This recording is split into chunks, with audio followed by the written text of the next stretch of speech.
Во некои земји, бројот на жени значително го надминува бројот на мажи, што создава социјални предизвици и влијае на различни аспекти од животот. Оваа родова нерамнотежа може да биде резултат на историски настани, економски миграции или здравствени фактори. Ерменија е една од земјите каде што жените сочинуваат 55% од населението. Оваа нерамнотежа е последица на Првата светска војна и ерменскиот геноцид, кои значително го намалиле бројот на мажи. Во Украина, жените представуваат 54,4% од населението.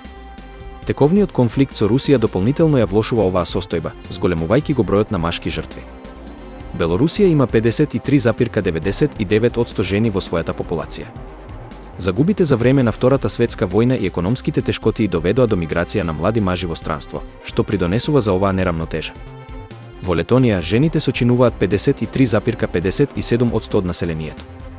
Здравствените проблеми кај мажите, како резултат на пушењето и прекомерното консумирање алкохол, доведуваат до пократок животен век и повисока стапка на смртност.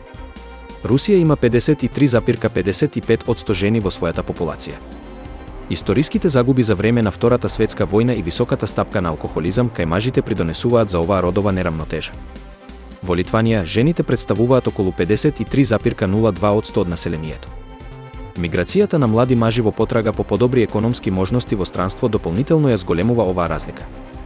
Грузија има 52,98% жени во својата популација.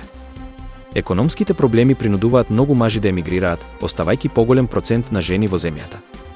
Овие демографски трендови имаат значајни последици врз општествата, вклучувајќи предизвици во формирањето семејства, пазарот на трудот и социјалните структури.